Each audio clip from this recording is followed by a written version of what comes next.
Okay, bottom line it. All right, I think that it's sad that it's necessary for the government to legislate personal responsibility. And it's not just credit cards. It's an entire culture of I'm entitled to this and I should have that and I'm special because. And the worst part is when it gets out of hand, like we saw 5 years ago when we were handing out mortgages like chewing gum at recess, then we have to scramble to create new rules designed to save people from themselves as opposed to educating consumers up front. Look, I know living within your means is not as much fun as having a new 3D TV. But did you ever consider that if we didn't give credit to those who don't qualify, maybe they would work harder to earn it for themselves? It is just crazy enough to actually work. All right. They think all of a sudden they have twice as much money now because there's two of you. You don't. Listen up. Sharing finances does not equal sharing love. This is like the viewer who calls me up and wants to know, what do I do with the $200 I'm saving every month? I ask them, do you have any credit card debt costing you a fortune in interest?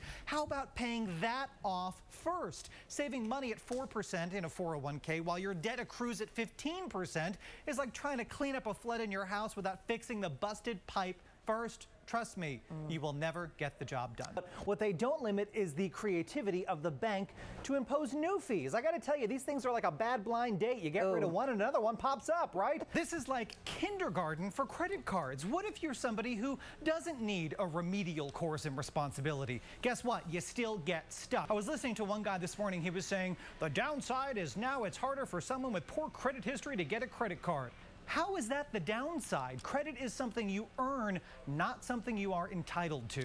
But are we really at the point where we need to legislate good judgment? Let's remember, this is a retirement account, not a savings account. If Americans are draining their 401k accounts pre-retirement, then the solution isn't limiting the amount of money that we can take out. It's retooling our priorities to make saving for the future something that's more important than whatever our immediate need may be today. Yeah, very important distinction. Okay, but that bill would ban products like debit cards that are linked to the 401k. Is that a good idea? I can't even believe these things exist. A 401k debit card? Look, there are some very legitimate reasons to dip into your 401k. I get it, especially in the down economy. Illness, saving your homestead, maybe even your kids' education, although you should have a totally separate account for that.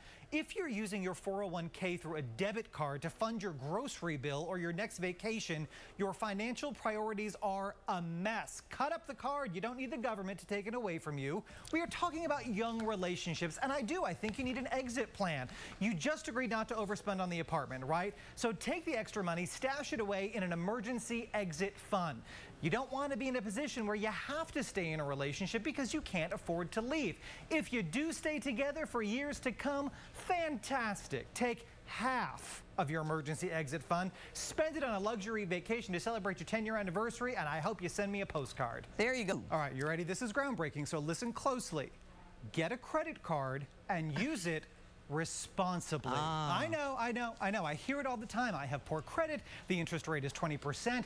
Look, if you charge one thing each month and then pay it off in full each month, it doesn't matter what the interest rate is because you're not paying it. And the more you do this, the lower your rate gets because you have earned the trust of the lender. Well, you know, the cash and prizes may have changed, but the rules are the same, and they're as simple as this. Companies don't make offers that don't make money. 2 words, you ready? Credit union. I do all of my banking at a credit union. I even have my mortgage there where there is little or no balance requirement for any of my accounts. They have lower fees, they have higher dividends. My credit union never charges me for using their ATM, and when I use somebody else's, they refund those fees. And I think a lot of consumers really miss the boat here. They still think that credit unions are somehow exclusive or for the uninsured. They are not. All you have to do to become a member of my credit union is walk in and sign up. And if credit unions are not an option, I say talk to the bank. Remember, you're still a customer here.